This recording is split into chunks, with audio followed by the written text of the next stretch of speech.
Et bonjour à toutes et à tous, nous sommes de retour sur le plateau du Hub Live, au cœur du Sustainable Mobility Forum, et nous sommes avec Patrice Vergrit.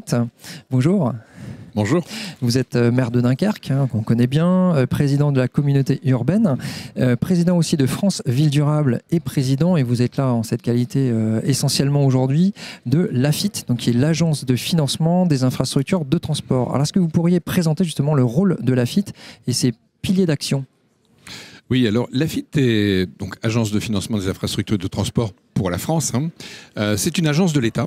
D'abord, ça, je pense que c'est très important, qui a surtout pour objectif la mise en œuvre de la stratégie d'infrastructure de transport définie par le gouvernement. Donc, elle le fait d'abord dans le temps, en essayant de capter un certain nombre de ressources pérennes dans le temps et les affecter justement au développement des infrastructures de transport.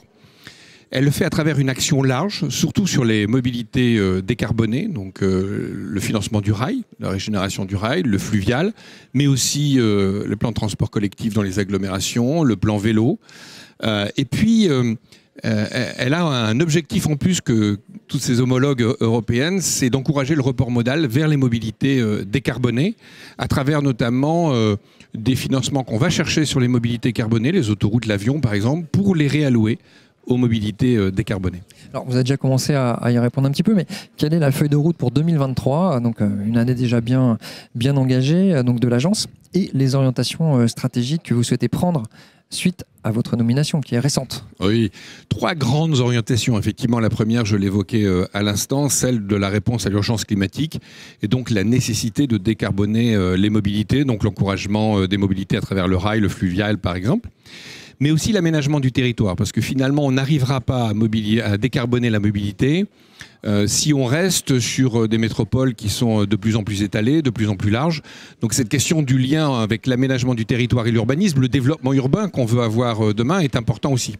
Donc les projets d'infrastructure que doit financer l'AFIT demain doivent plutôt encourager un aménagement du territoire équilibré et pas forcément une hyper-métropolisation, pas forcément privilégier le lien entre la banlieue et le centre, mais peut-être privilégier les villes moyennes, les petites villes, la ruralité à la métropole. Donc ça, c'est une dimension d'aménagement du territoire qui est importante. Et enfin, une dimension démocratique.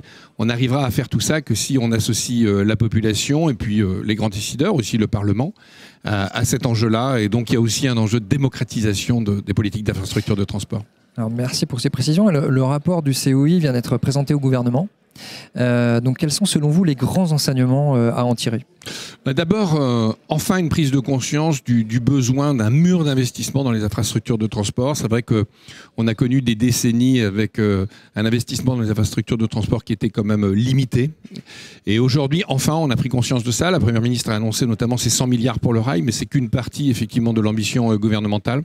Donc je pense que ce qu'on doit retenir, c'est d'abord ça. Et puis après, effectivement, construire maintenant la vision qui permettra de réussir, comme je le disais, à concilier le développement de ces infrastructures de transport avec un urbanisme, un développement urbain qui concilie les mobilités décarbonées avec les projets qui sont en place.